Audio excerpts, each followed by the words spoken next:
Silas Quaid woke before the sky even tried to remember its colors and listened to the roof tick like an old clock. Condensation dripped from a seam where the tar had split, pat, pat, pat, into a coffee can he'd labeled with a Sharpie, rain, 1/4 inch NPT. The shop smelled like hot dust and cold oil, a scent his father used to call livelihood, back when that word felt bigger than bills and brave enough to hold a life. Silas stretched, felt the ache in the place where 20 years of wrenching had knotted into one permanent muscle, and rolled the door just enough to let in a blade of pre-dawn air thin as a promise. Before we jump back in, tell us where you're from. If this story moves you, please subscribe. Tomorrow I have a special story for you. The street outside Quaid's cycle and machine was honest about its age. The old Milltown blocks of Ledger's Ferry kept their cracks the way some people keep scars, not to show off, just to keep a record. A baker 3 doors down had closed last spring. The barber across the way cut hair by appointment and gossip by habit. And Silas, he kept motorcycles and stubborn trucks running, partly for money and mostly because it meant something in a town where things quit easy. He checked the day's stack, a carburetor whose brass jet was clogged with varnish, a dirt bike that needed wheel bearings, and a '98 Dodge with a starter that came and went like a fickle friend. Underneath that, a letter with the city seal had slid from beneath the shop door during the night. He didn't open it. You didn't need to read trouble to know its handwriting. The bell over the door chimed at 6:30, too early for regulars. Silas looked up from the carb and found a man holding his front wheel like a question. The man was tall and wind-chapped, shoulders ropey under a denim vest stitched with a winged skull. The patch was unmistakable. Even soft towns recognized the death head. "Caught a nail before the bridge," he said, voice gravel and cigarettes. "Tube's toast. I'm sorry to roll in unannounced. Didn't see much else open." His eyes did a quick sweep of the shop, catching the drill press, the lathe, the hoist that whined, the roof stain. He shifted the wheel on his hip like it had grown heavier on the way in. "Bring it back," Silas said, nodding to the lift. He didn't make a show of the patch. It wasn't the first he had seen. Patches are like tools, dangerous in the wrong hands and useful in the right kind of need. The rider set the wheel down with care and blew into his hands. "Name's Deacon," he offered. "Deacon Holt." Silas knelt by the rim, running a finger around the bead. "Silas," he said. He stripped the tire with practiced ease and found the nail and plucked it slow. "You got a spare tube?" "Backpack got soaked in last night's mess. Tube split along the seam. I'm stranded." Deacon's mouth twitched. "I can leave the wheel and come back when—" "It's fine," Silas said. "I'll patch a tube and get you rolling." He glanced up, caught Deacon's eyes, and saw something that wasn't menaced or swagger. It was tired. It was road-weary. It was a man with somewhere to be and too much between him and there. Silas stretched, felt the ache in the place where 20 years of wrenching it knotted into one permanent muscle, pulled a new tube down, checked the size, then shook his head. "Closest I got is a size off. I can make it work. Won't be pretty." "I don't need pretty. I need moving." They worked in the quiet rhythm of necessity. Silas levered the tire back on the rim, hands unhurried. He inflated the tube just enough to round it out, then spun the wheel and watched the bead seat. A radio murmured old gospel in the background, someone asking for mercy like a man asking for fire. "You running solo?" Silas asked. "On a rundown state. Old lady's omelet took a bad turn. I'm trying to beat the worst of the daylight." He coughed, looked away. "Didn't mean to bring colors into your morning." "Colors don't bother me. People do, and only sometimes." He eased the wheel into the forks, torqued the axle nut by feel, and spun the tire to check true. "Take it slow on the West Bridge. The pavement's uneven where the county half fixed it." Deacon dug for his wallet, produced a folded mess of bills and a stubborn pride. "What do I owe you?"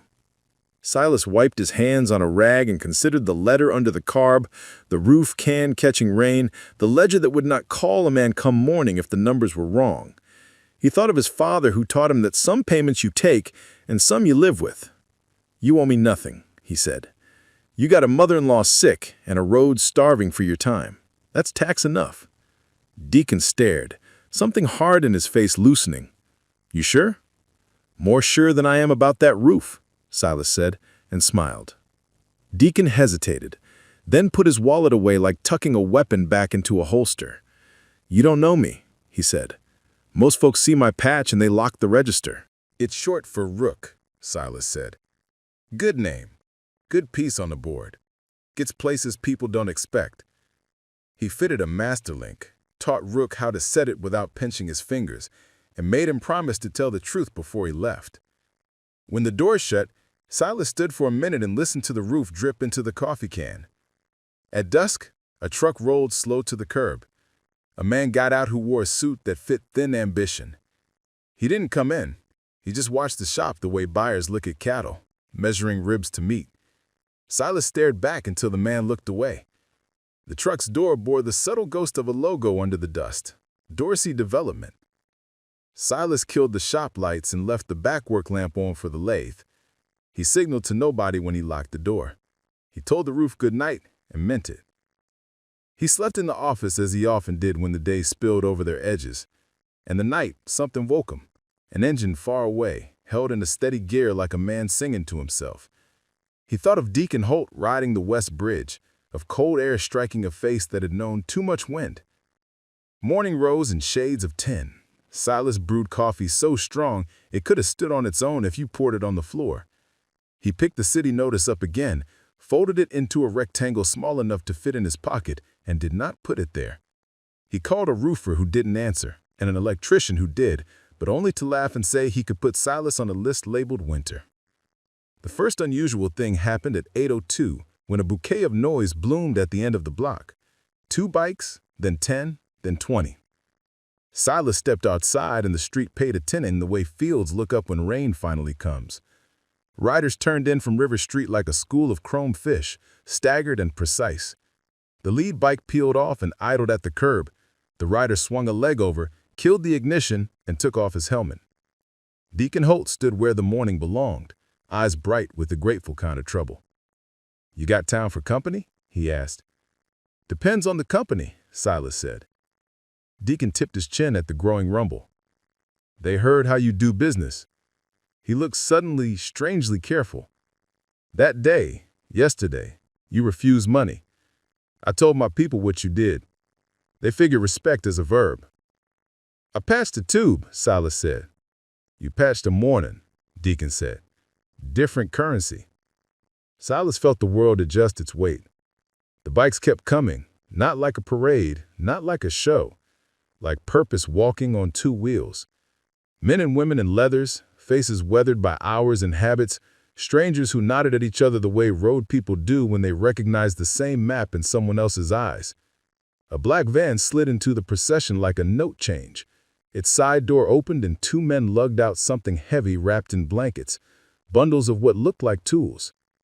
Behind them, another truck backed up, beds stacked with sheets of plywood and tarps, buckets of nails, boxes stamped with wire brand names. An electrician's logo glinted in the sun. A roofing company followed, their ladder rack whispering its own intentions. Deacon watched Silas watch. You said your roof wins, he said. Let's see if it still feels that way. Silas had a question, several, that tripped and fell in his throat. He asked finally, what are you doing? Because that one came out alive. Returning a favor at scale, Deacon said. A siren's memory drifted the way a dog dreams. The baker's empty shop had a face in the window now, Mrs. Klein, who had come back to see why her clothes sign rattled. The barber stepped out with the towel still around the man's neck. People were making that sound a town makes when it remembers it still has a heartbeat. Inspector Lomax reappeared like a moral. He took everything in, the trucks, the tools, the not unsubtle patches, the crowd that was not quite a crowd, and more than a visit. He reached into his jacket with hateful calm and pulled out a pad of citations like a magician yanking scarves. Mr. Quaid, he called, voice pitched to Carrie. You can't have... Deacon turned just enough to show the patch. Not a threat, just an introduction. Lomax's eyes darted to it in a way, like looking straight might open the wrong door. He licked his bottom lip. You can't have unlicensed labor repairing a commercial structure, he said, defaulting to the verse he knew. What about licensed labor? said a woman stepping out of the electrician's truck, flipping a badge on a lanyard so it flashed official as a sunrise. "Name's Val Martinez, journeyman, license 17329. Who's signing the permit?" Lomax's pen faltered. He hadn't brought the future where people like Val had prepared their papers. Silas felt something he hadn't in months. Momentum that wasn't about losing control. "We're not starting anything without doing it right," he said, "if this is going to happen at all." He looked at Deacon. "I didn't ask for this." "I know. That's why you get it." The barbershop radio turned itself up on some song from before most of these engines were built. Val Martinez approached Silas with a clipboard and a question in her eyes. "You got a legal address for this place and an owner on record who's alive enough to sign?" Silas swallowed. "Owner's Bernice Ledger. Her nephew, Colt, holds power of attorney while she's in rehab." He heard how that sounded, a man saying 3 different answers like it might add to one. "Call Colt," Val said. "Tell him a crew with more licenses than sense wants to keep your building from drowning in the next rain. And tell him his aunt's town is watching." Ari arrived with 2 thermoses of coffee and a disbelief she carried carefully so it didn't spill. "What did you do?" she whispered. "I said no to a wallet. And yes to a cavalry." Ari squeezed his elbow. "Don't you dare cry in front of these people. Or fine, do, but do it like you mean it." The street kept filling. Not furious, not reckless, deliberate. A man in a black cut made sure bikes parked tight and left fire lanes open. Another crew set up trash bins. Someone had a clipboard for the clipboards. This wasn't chaos. This was infrastructure. Silas dialed Colt Ledger. The line rang long enough to make a promise feel foolish, then clicked to a voice that hadn't learned how to be patient. Colt listened to roughly half a sentence and said, "You plan to charge me for the privilege?" "No charges, just a chance to keep your aunt's building from being condemned." "Condemned buildings sell cheaper," Colt said. "Dorsey's already in my ear." Silas closed his eyes and saw his father's hands teaching him to listen not just for the problem, but for the person who liked the problem. "Your aunt fed half this block for 20 years out of her bakery during winters too cold for mercy. She also gave me my first socket set when I was 12, so I'd stop borrowing her pastry knives to fix my bike. She's not just deeds and taxes. She's a whole bunch of people's breakfast when they were too broke to deserve it." Colt didn't speak right away. When he did, the sound was smaller. "You got a permit ready?" "Inspector Lomax is here, and so is an electrician ready to sign. A licensed roofer, too." "You got liability?" Colt asked, as if he'd been waiting all his life to use the word on someone. Deacon leaned in, not pushy, just present. "Our foundation covers volunteer labor for community improvements," he said, quick as a man who kept papers for the day some good deed met a wall. "We've got a blanket policy. We do this more than you think." Silas relayed that. Colt exhaled. "Text me the forms," he said. "If it checks out, I'll sign for the permit. But if anything goes sideways, I'm telling Dorsey I tried." Silas texted the link Val held up on her phone. He watched words fly across a signal he could not see. He felt the rails of a train he hadn't meant to board start humming underfoot. Lomax cleared his throat. "Even with permits," he said, "you can't block the street." "We're not," Deacon said, gesturing to the way the bikes had nested themselves, neat enough to make a sergeant smile. "We learned from parades with fewer smiles." A police cruiser turned the corner, slow. Sergeant Bell, who had his hair longer 20 years ago, and his patience too, rolled down his window and surveyed the block. He met Silas's eyes.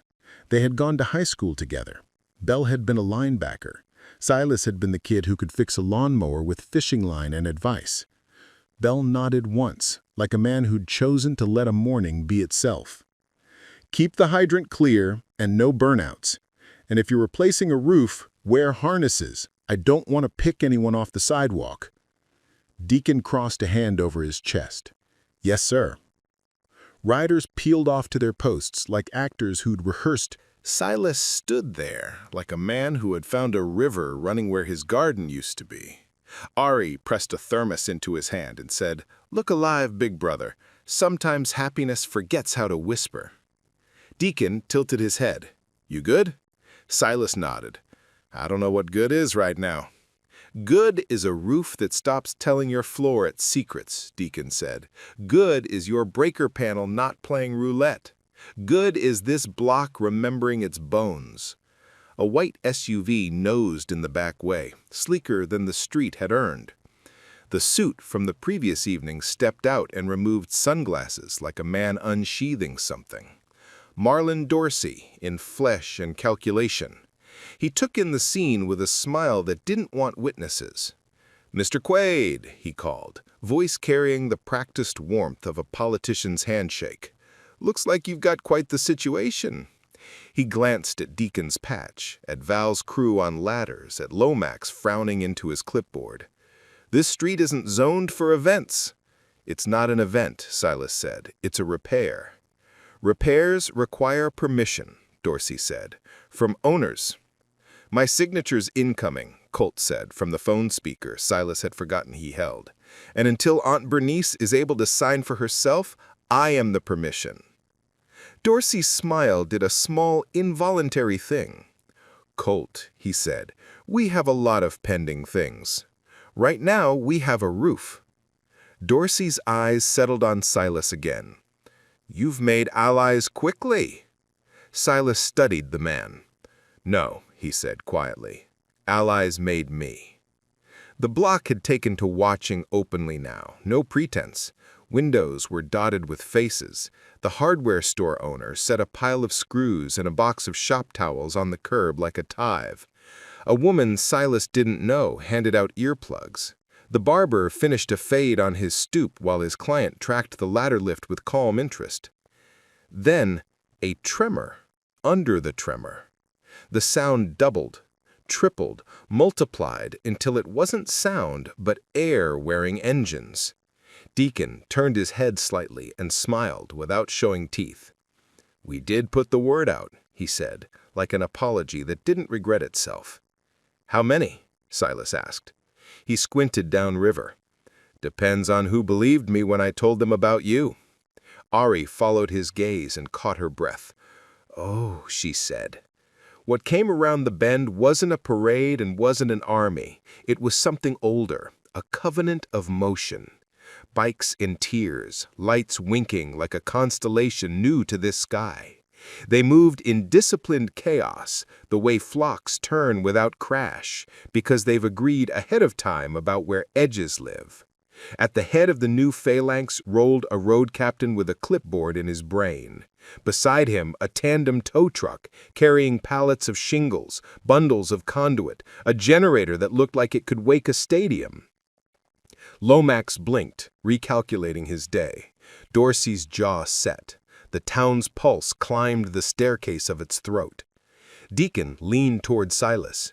"You gave a man the thing he needed when it cost you time you didn't have," he said. "People talk about that. It's our best rumor." Val stepped out of the doorway, hardcap scuffed by work, a pen behind her ear. "Panel's older than sin. We can bring it up to code, but I need 3 breakers and a new ground rod. Hardware store got ground rods?" "They have one, and a stick of copper." Val slid her phone out, thumbs rapid fire. "I got 2 journeymen en route from across the river. Harnesses are on the way. If we do this, we do it right." She looked at Silas. "We're not here to be a story. We're here so thunder keeps out of your office." Silas nodded, but couldn't find his yes. He found something else, a memory of his father's voice teaching him to torque ahead in star patterns, so the metal learned about fairness. "You don't tighten one corner to perfect and leave the rest to squeal," his father had said. "You bring everything up together."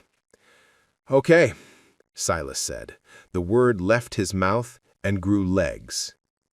Across the street, Dorsey made a call, turned his shoulder like a curtain, and spoke into his phone with a smile he had learned from mirrors. Inspector Lomax received a text a minute later and pretended he had not. Sergeant Beale got one too, glanced at the name, made a face, and slid his phone back into his pocket without answering.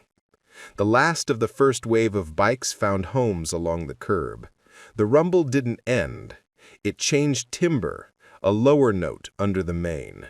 Silas realized with a strange cold thrill that what he was hearing wasn't just arrival.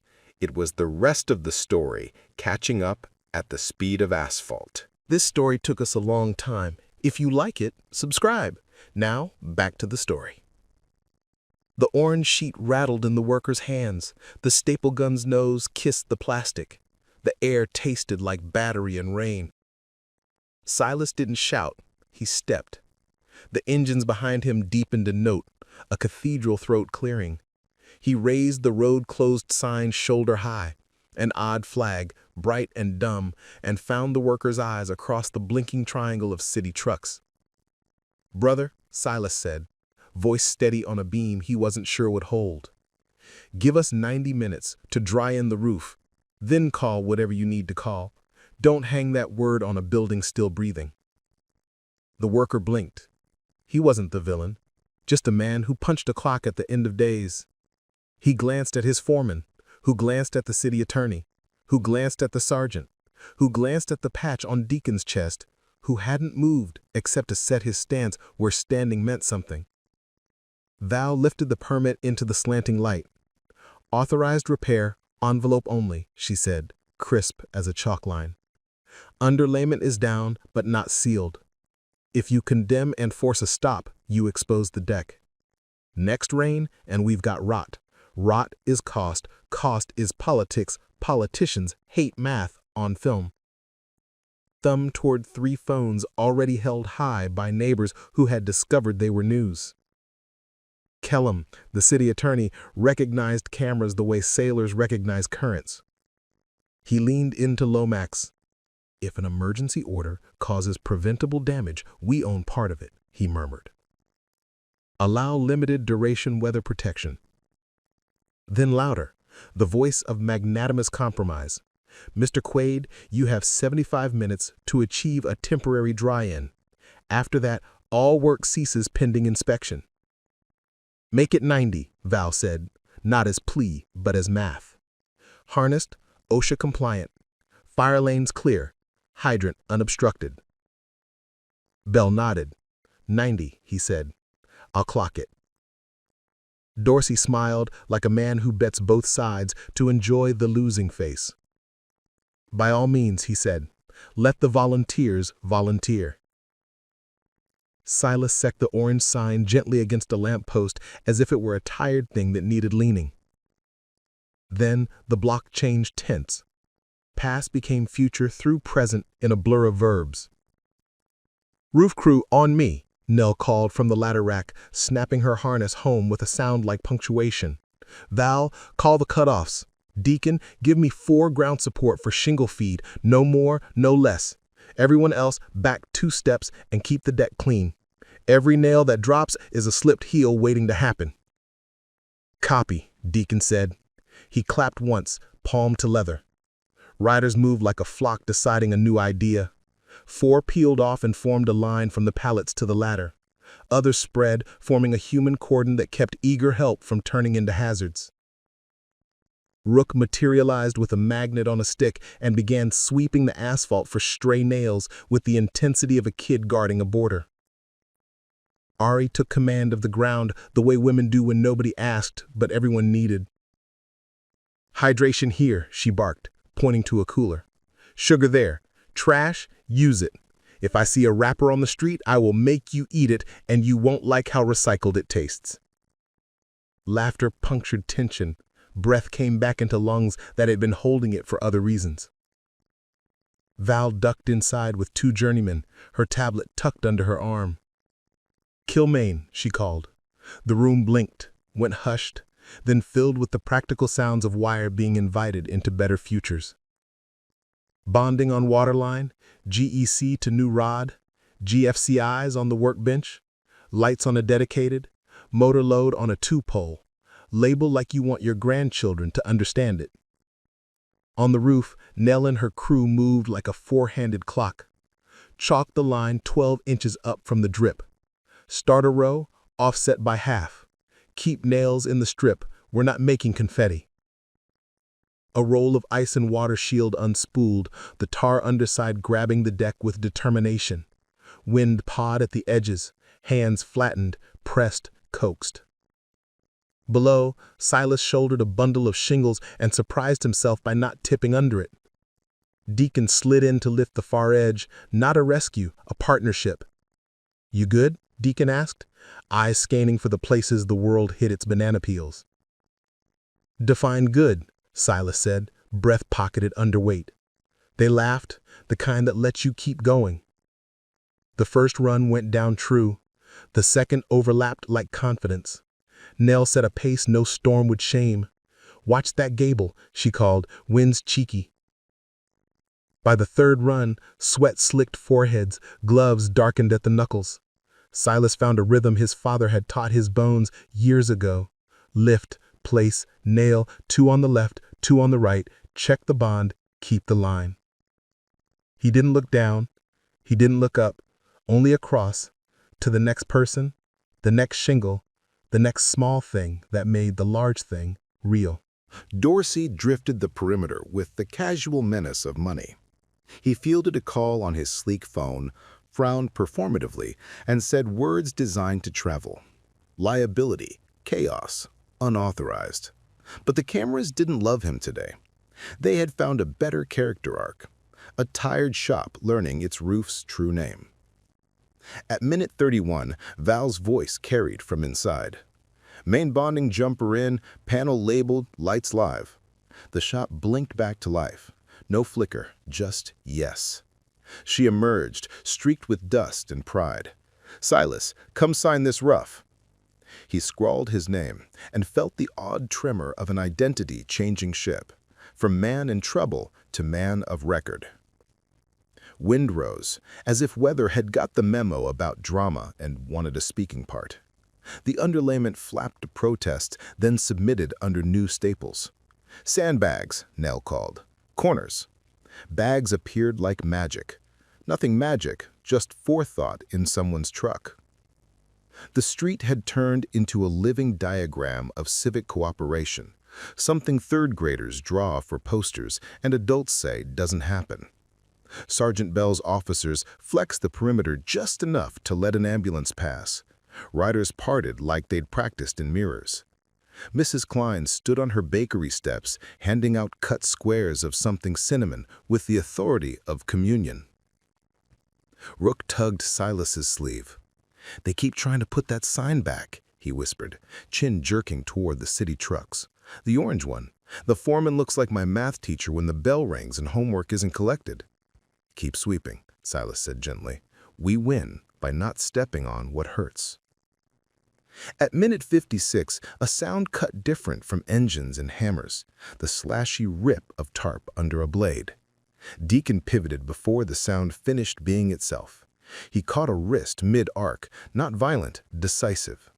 The man, one of Dorsey's embroidered shirts, froze with a utility knife itching between fingers that had forgotten what they were for.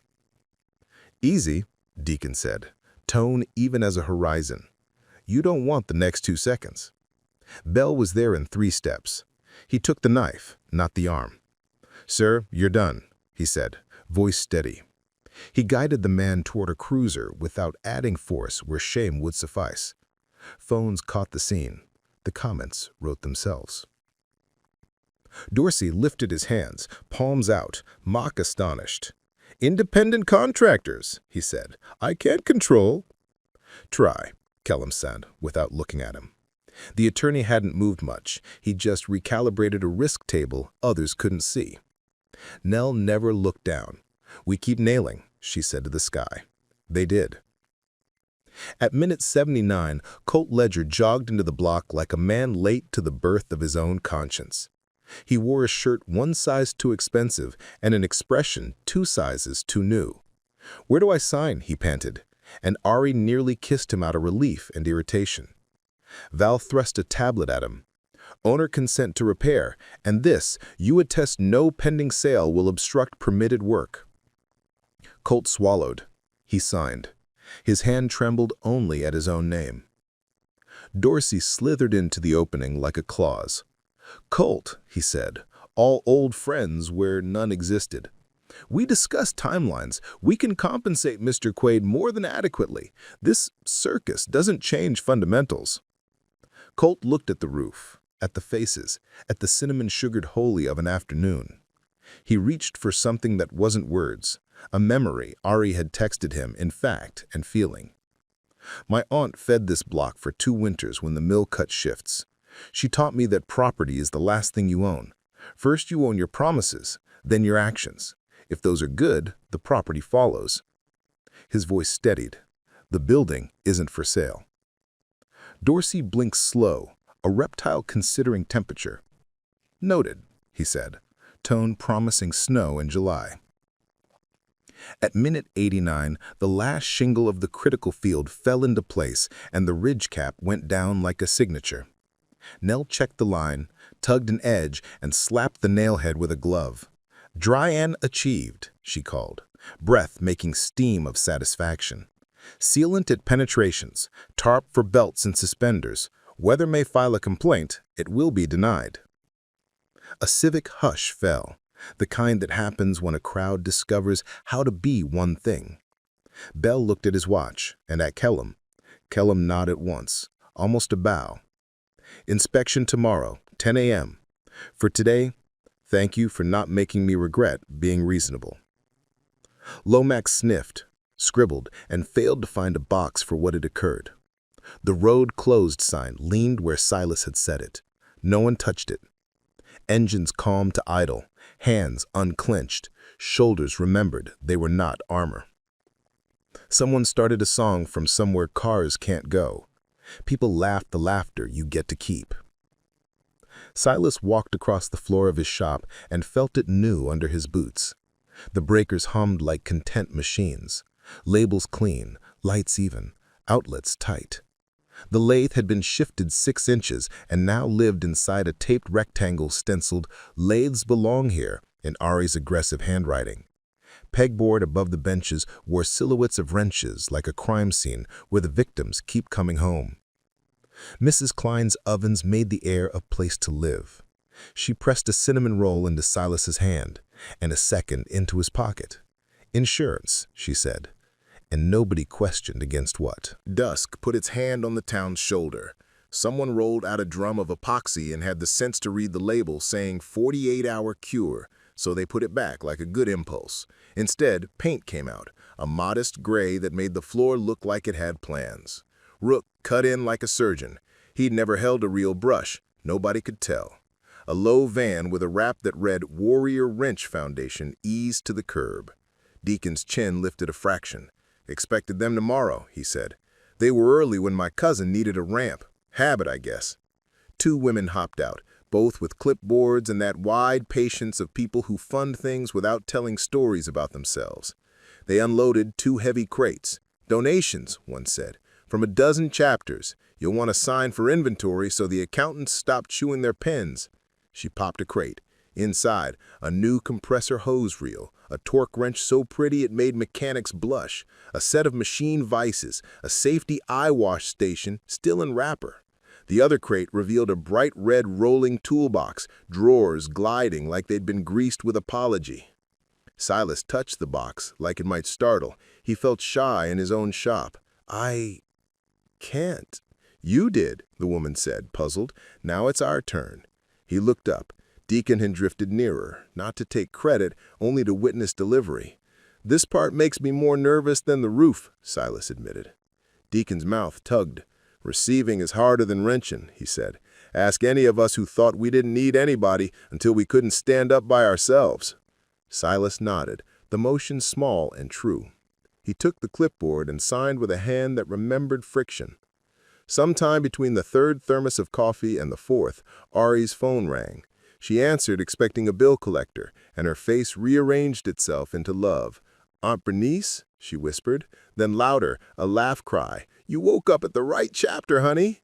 She put the call on speaker and held the phone toward the room. The shop fell quiet except for the tick of cooling roofs. Bernice Ledger's voice arrived through tinfoil and grit and the kind of strength that makes nurses smile. "Who's running my block?" she asked. Silas swallowed. "Trying to, ma'am.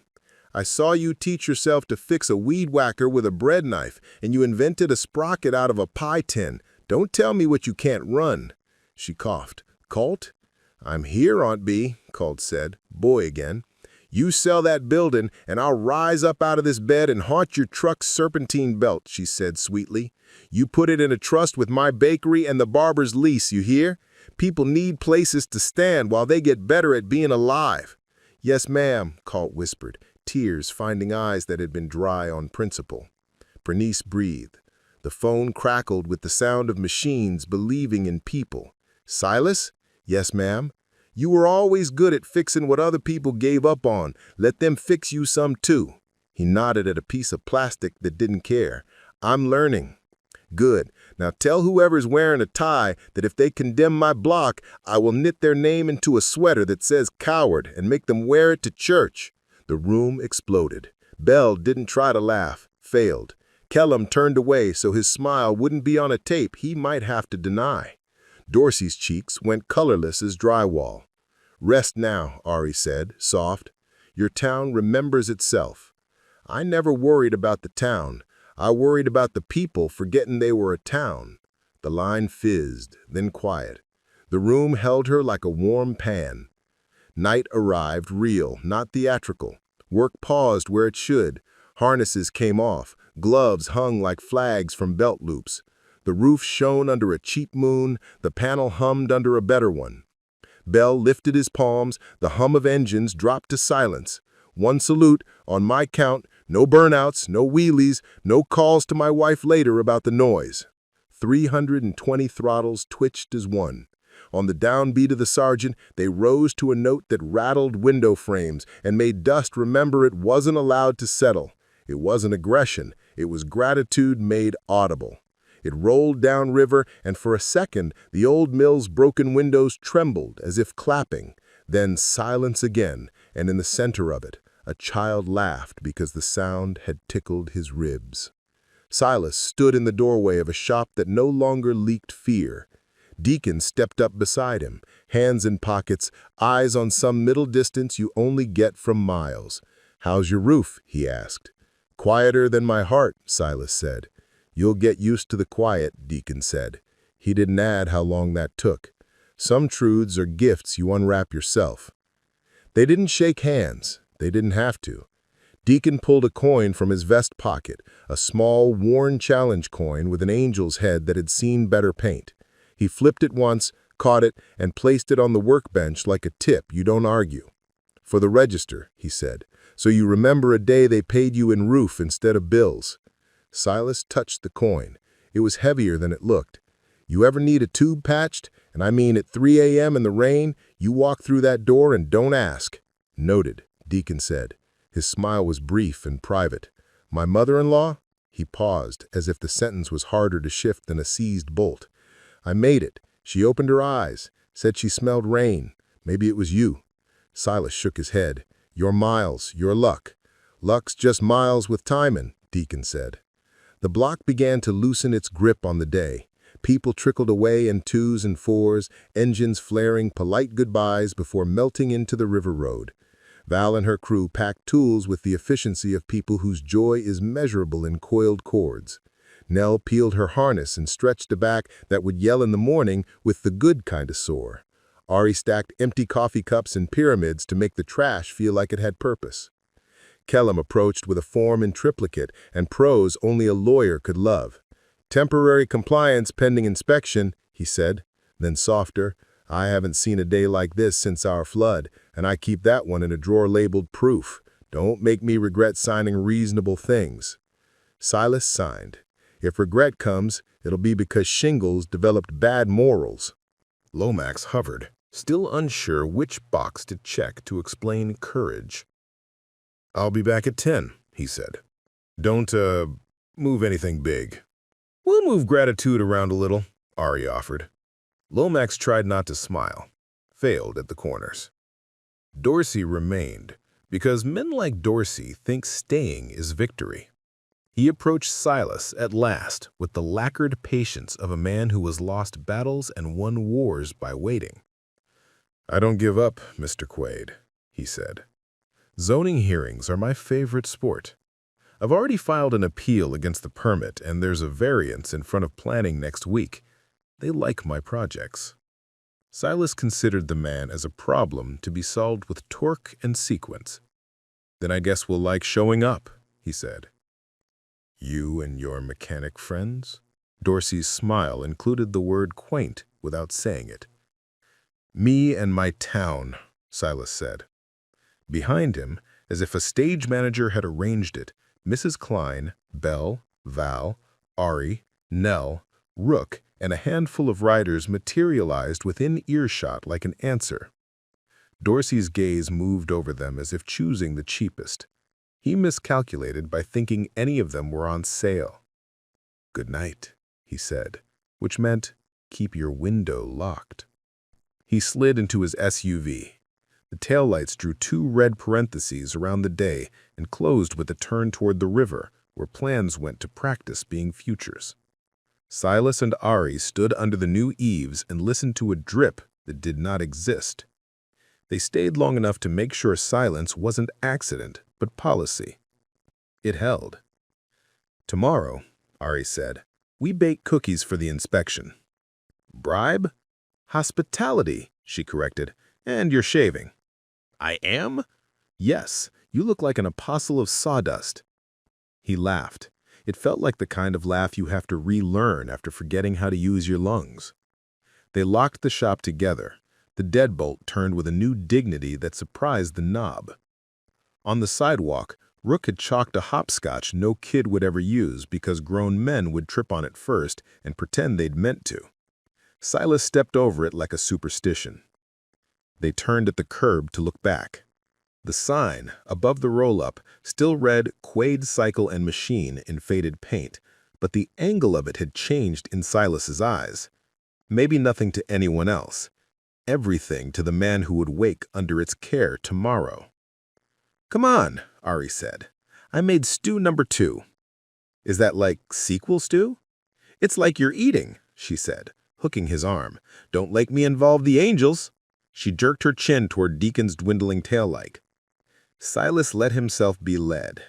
The block watched them go with a satisfaction that didn't need applause.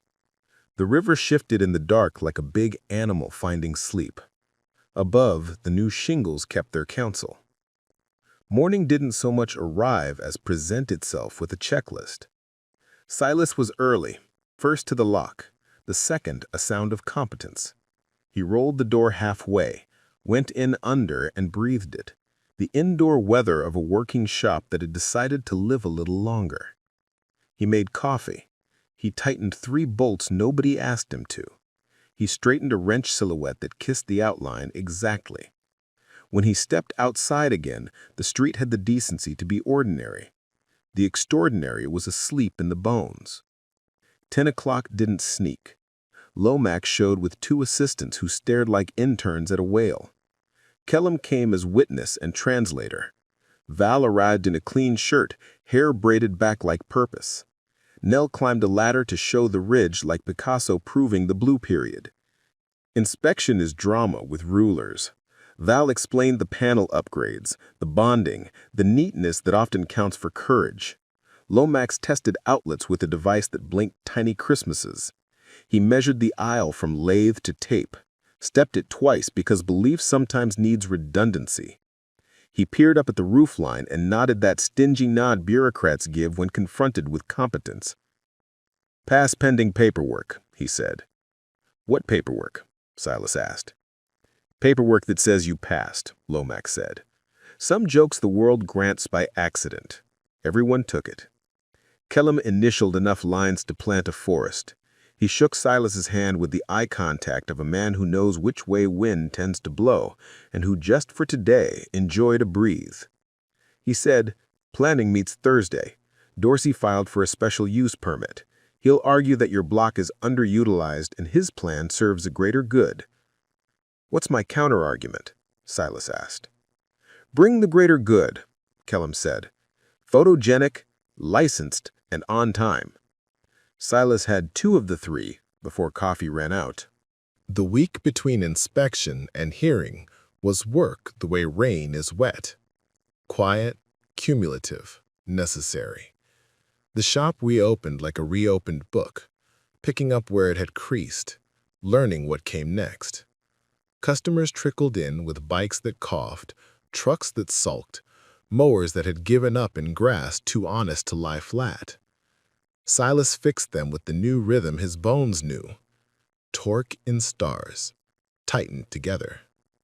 Rook swept without being told.